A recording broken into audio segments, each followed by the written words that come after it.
Hey friends, I'm so excited to bring you this interview with writer Ericka Andersen. Ericka has a book published in 2018, and she's going to tell us all about her publishing process and the power of networking to get a book deal. And her next book is coming out in 2023, and I'm really excited about that one as well. So you're going to hear all about her story. And Ericka is not just a freelance writer, she also teaches people how to get into freelancing and how to get into writing for online publications. She has a course called Bragworthy Bylines, which I'm actually taking right now, and it is fantastic. I've learned so much from Ericka, and so I hope that you will check that out and enjoy listening to this interview with her. Okay. Yay, Ericka. Thank you for being here. Yes, I'm so excited to talk with you.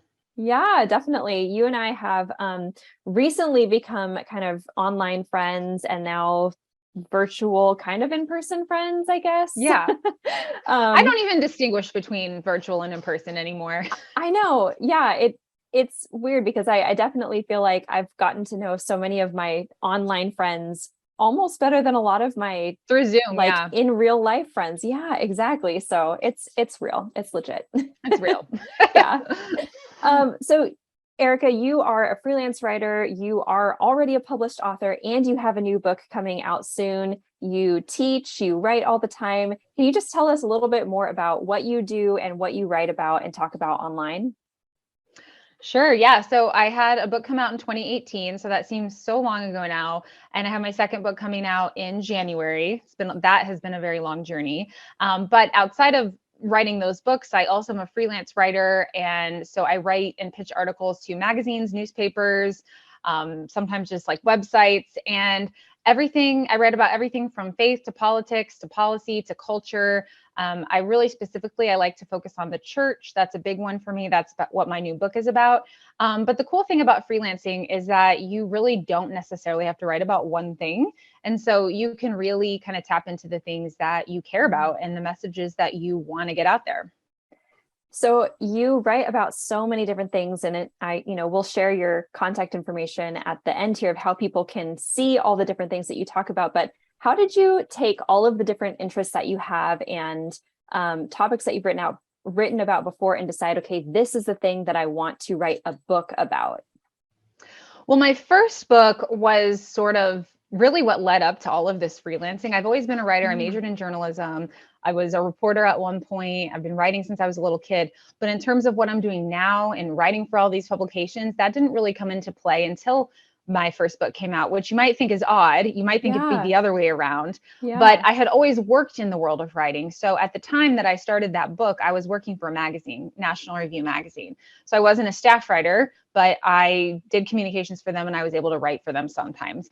And so the book was just this amazing opportunity. And it was a memoir of my husband's life and then sort of our life together.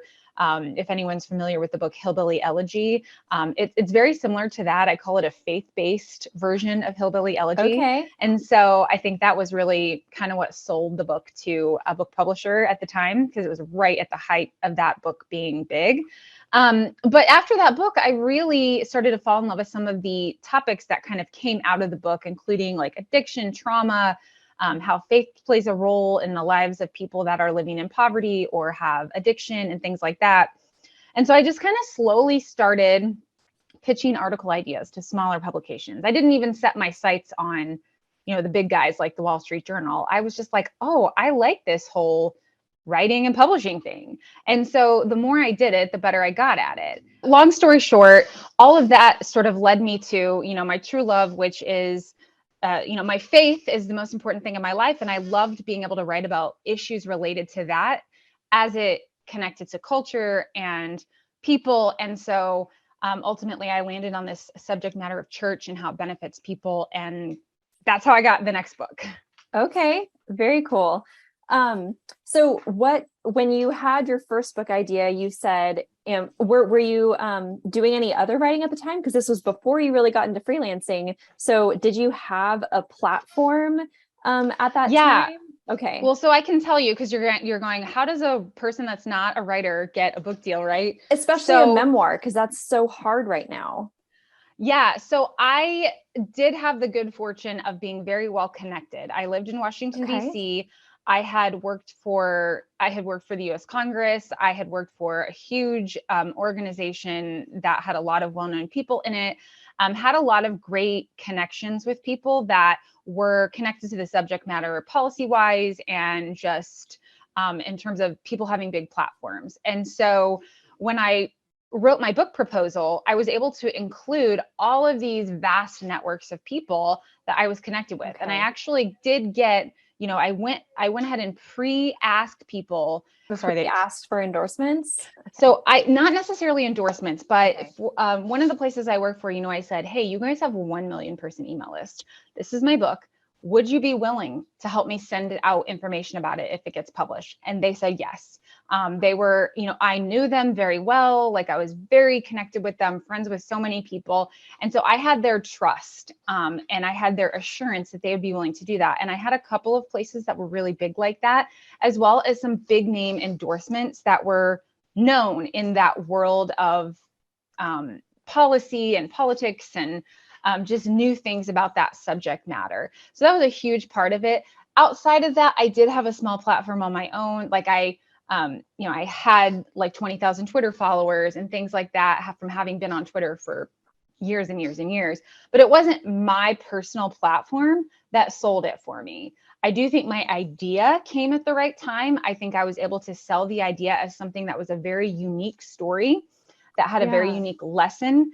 And there was already a proven audience out there for it. So when I wrote my book proposal, I had, Hillbilly Elegy, The Glass Castle, Don't Run with Scissors. I can't remember the other two, but these very big memoir books that would reach the same kind of audience. Yeah. So that's an interesting thing, because I literally just before our meeting, I was teaching a class and we were talking about comp titles in my group coaching. And one of the questions that came up was, well, do I really want to include comp titles of, someone like Brene Brown or someone like, I forget who wrote Hillbilly Elegy. J.D. Vance. Thank you. J.D. Vance. Yeah. Or some book that was a huge New York Times bestseller. If I don't have a huge platform, did you have any of those doubts, or what did you think about that? No, I didn't really, because I was just so set on the idea that these people had proven that there was the audience there for it. Yeah. And so I was just like, well, first of all, I couldn't think of any books that weren't super well known just because I hadn't read them, So I was just like, well, what are the most popular ones that come to mind? And so, no, I didn't worry about that. And I think it worked well because I was able to, go through, distinguish, showcase how they were alike, but also distinguish how mine was different.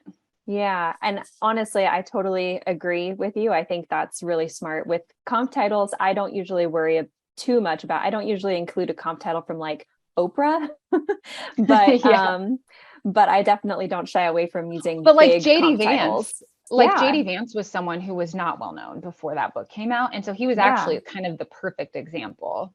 You're right. That's a great example. Okay, cool. So authors can look for a unique angle that already has a proven market. I think that's right. A big lesson that I'm hearing. That's perfect. Yeah.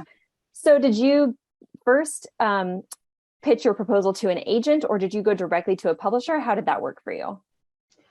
No, and I've heard you should never go directly to a publisher. You probably know more about that than I, but no, I originally planned to self-publish. I didn't even think it was possible to get a book deal. I was like I had basically been told it's not possible, especially a memoir. And I just thought that's a pipe dream. There's no way I could ever get traditionally published, whatever. I'm out in the wash. But I knew a woman who was an author. She primarily ghost writes books, like biographies for people.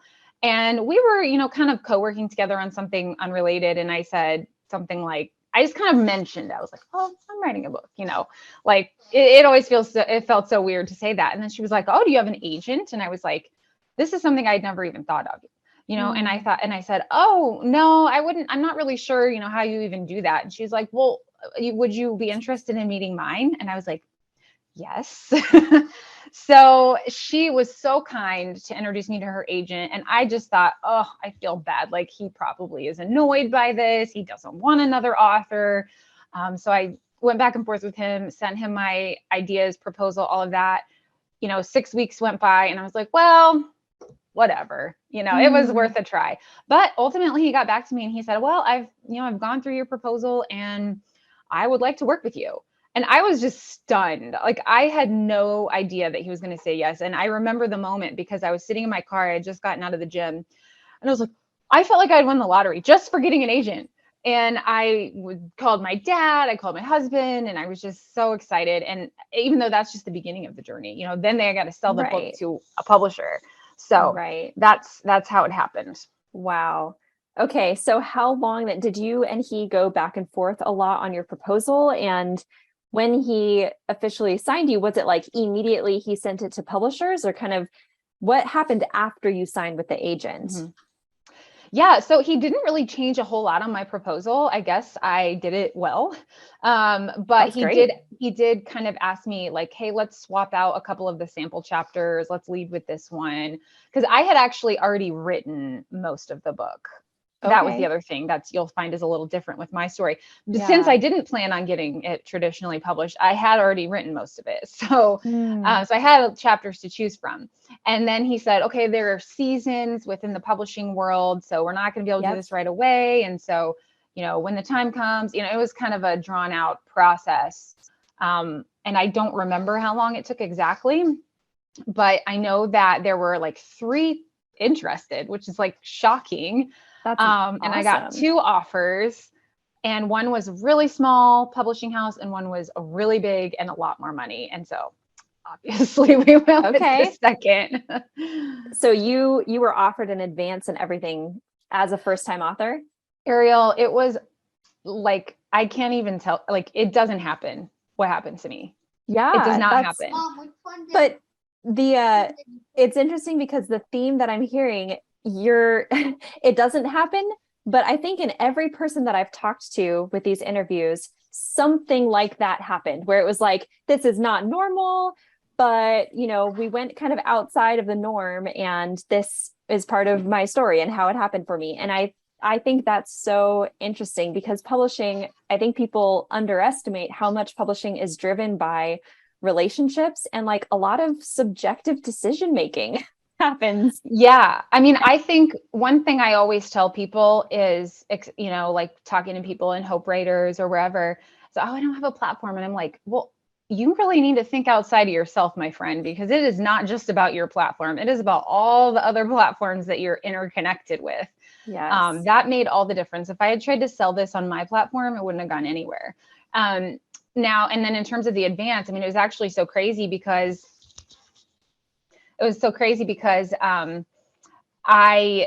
they offered it to me, and then I was like deciding between the 2, and the bigger publisher, which ultimately I was Thomas Nelson, they actually said, if you sign today, we'll pay you more. Oh, wow. They really wanted it. Yeah. They put some serious incentive behind that. Yeah, it was crazy. And so, I mean, that was so exciting. Of course, that, I signed the whole deal and it went from there. Okay. Wow. So then with your second book, was the process very similar? What was kind of the differences between the first process of getting signed and everything in the second book? Yeah. So this might be interesting to people. So my first book, as much as Thomas Nelson believed in it, was not a bestseller. I am still proud of it. And I am still so glad that I had that experience, and many people have read it and I've gotten great feedback, and it's a timeless story. And I hope that it will continue to be read and loved by people for years to come. But it never made it beside Brene Brown on the Barnes & Noble shelves. But so I thought, well, I'm doomed.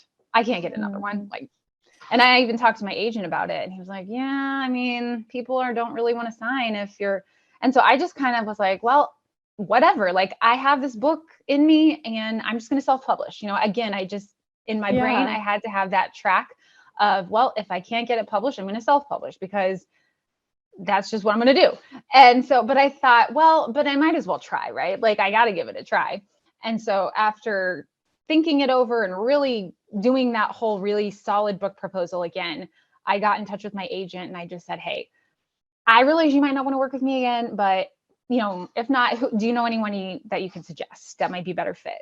But he read the proposal and he was like, well, actually, I mean, I think this could sell. So, he decided to work with me again. Yeah. And it was a very different book, a totally different audience. So that was the other thing. It wasn't like I was trying to do the same thing. And so that was a very, even a longer process than the last time. But I did have interest from 2 or 3 different publishing companies. I talked to several of them on the phone, and ultimately was offered a deal by Nav Press.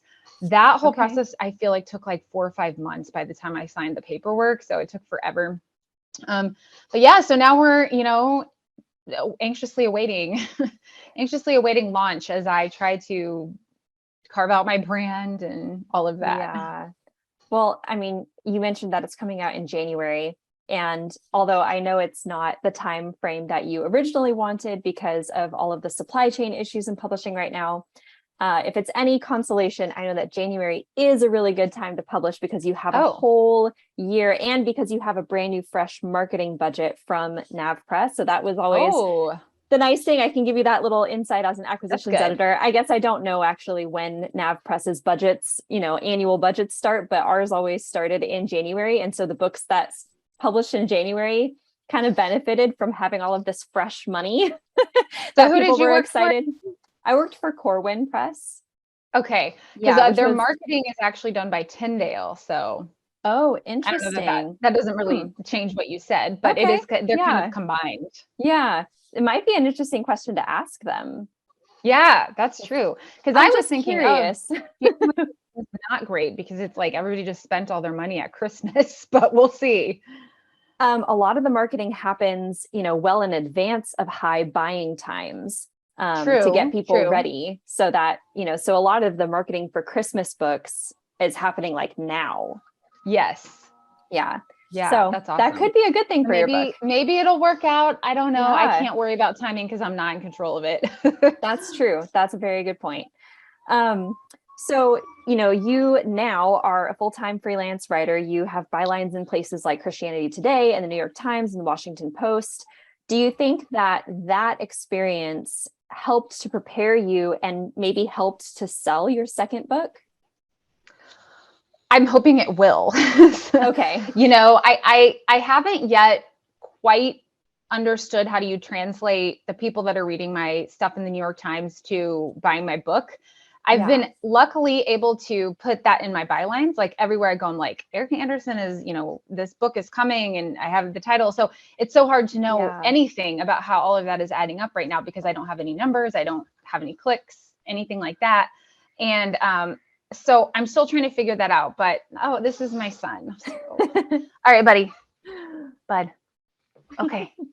Hey, honey, I need you to stop, bud. Okay. So, anyways, we'll see. I'm curious how that'll be. And I've got this columnist gig at World Magazine. And so I'm hoping that's bringing in new eyeballs because they're seeing my name every week. But I wish I could figure out a better translation to, you like my stuff here? Well, come over here as well. So I do the best I can with it.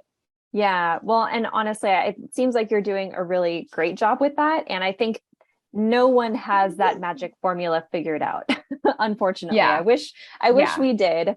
But I shared this with you yesterday in your group coaching class, but often as an acquisitions editor, how I found new authors was by reading the New York Times education section or, big major blogs and stuff. And so people do really pay attention to what's published in those online publications. So I think that's a great that was such interesting info when you shared that. I was like, oh, that's so cool. I didn't even know that. Yeah. So what do you wish you had known about publishing before you started this whole journey? And what would you say to someone else? You can't do this for money. That definitely can't be your inspiration because in the end, it's not going to pan out for you in the money department. It has to be, I think, linked to a larger cause. So the difference between the first time and the second time around for me has been that the topic of my second book, I have sort of embedded that into a larger purpose for my own life. And so I actually learned a lot. I'm sure you know this book by reading The Perennial Seller. I think that's what it's called. Oh, yeah. And I was My like, favorite okay, that makes writing book. I send it yeah, to it's all so of my good. clients. It's the best, right? Yes. And so it seems obvious now looking back, like, duh, that makes so much sense. But I really have strived to think in that way, because I'm like, look, whatever that happens with this book, it's really just one asset of a larger message, and like what I'm doing on earth. And for me, that's like a calling, as part of my calling from God and part of my faith. And so if it does great, that's awesome. If it doesn't do so great, it's not as big of a disappointment as the last time, because the last time I didn't know anything. I wasn't prepared. I didn't understand publishing, marketing. Now I'm much more prepared. Yeah. Yeah. So we kind of touched on this earlier, but you write on so many different topics. Do you have any methods for like doing research about all of this? And like a question that I get asked a lot, especially for nonfiction authors, is like, how do I keep track of all of the information that I'm constantly taking in from, news articles and documentaries and podcasts and everything that I realize may turn out to be like information I want to include in my book? I'm just curious because I know you read and write so widely. Do you have any tips on like doing research for a book? Oh man, I don't know if I am the best at this. I will say I'm not a very organized person. So I am a person that does a lot of screenshotting. I do a lot of emailing myself things. One way I've attempted to try to start keeping track of things is I did start, like, I do bookmarks on my like Chrome. That's the best way I found to kind of sort of organize material. Also, I used Scrivener. So I, was able for each chapter to put in the information. Like if there was something for the chapter, I would just like shove it into Scrivener, and then it would just be there for that chapter. So I highly recommend using Scrivener for book writing. It was really helpful for me. Okay. What is Scrivener for those who don't know? It is just like a writing platform app. Don't get the phone version, get the desktop version. The phone version, I didn't even know how you could use it. But yeah, so basically it just gives you a way to organize your writing and your chapters and get your research all in one place. And then in the end, you can actually just put it all together. I mean, there's so much that it can do. I only use the very basics though. Yeah. Okay. Awesome. That's really helpful. So do you already perhaps have a third book in mind? I'm sure you're already thinking about it. Do you mind sharing what you might be thinking about for a third book? Well, I had been thinking of, 2 years ago, I quit drinking. So I've been on this sobriety journey as a Christian woman, as a Christian mom. I've thought about that, but I have not even really tiptoed toward doing anything about it. This is actually a more likely scenario. I'm working with a woman. I mean, and this is like, we're talking like ideas on a shared Google Doc. We're talking about doing a small book about IVF, because I'm trying to think how to distill this.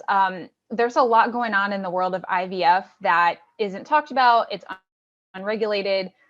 People don't necessarily recognize that they're going to end up with 9 frozen embryos. All of this. So the point is the book would be like IVF for the Christian woman, what you need to know. So I'm talking with this woman about it because we felt like we were underinformed and not given enough information. And as people who believe what we do, we just want to make sure, hey, if you're thinking about this, here's what you need to know, essentially. Yeah. Well, I can tell you, I don't know how much you know of my journey, but my husband and I have been doing IVF for the past 2 years, and it's not successful yet, but we started with 13 embryos. We are now down to 9, I think, or 10. That's still a lot. Yeah, which is a lot, definitely. But it's now brought up these conversations that we have to have, because we found out recently from our doctor that he kind of said, like, you could keep trying if you want, but you've basically done all you can do when it comes to IVF. And so if you want to keep trying, it's your money, go ahead. but there's nothing we can do to increase your chances of success, which is, setting aside, obviously, the feelings that come with that. It also made us go like, okay, well, what are we going to do with these 9 or 10 more embryos that we have? I can't. Exactly. I'm not like, this is still a lot to process for me. So I'm not at the point yet where I know what I think about that, but I am so curious. Like, I would love to read your book. We don't have to get into that whole conversation right now. Yeah, no, I was gonna say, I could say a lot about that because I have a bunch of embryos. And so that's the whole, okay. Yeah. That's where this is all coming from for me. Oh, wow. Okay. Because my kids are born from IVF. So. Okay. Yeah. Oh my goodness. Okay. Well, we need to keep talking about that then. We can talk about all kinds of things, Ariel. I love it. Oh my gosh. Well, for those who want to get to know you better and follow along all of the amazing writing that you're doing, where can they find you on social media and your website? Well, first of all, if you're a writer, I would love for you to follow my Pitch and Publish account. So it's just Pitch and Publish on Instagram. And actually, I have a new website. It is not like officially unveiled, but you can see it on the internet, and it's pitchandpublish.co. So those are the top 2 places I would love to see you. If you are like a Christian mom type, you can visit my website at erickaandersen.com or Ericka Andersen on Instagram. I guess those are the top 2 places. I'm doing 2 different things, but it's the same person. So you'll get the whole of me there. But for writers, I'm doing writing coaching. I'm doing, I'm teaching people how to get their work published in magazines and newspapers. I'm doing some editing and just really trying to kind of move more into that space because it's really what I love and enjoy more than anything else. Okay. How often do you do your Bragworthy bylines course? Well, right now I'm thinking like I have in my head about an every other month type of thing. So we're doing it this month. Then I'll probably take a month off and then launch it again in October. But as time goes on, I'm improving it. I'm changing it.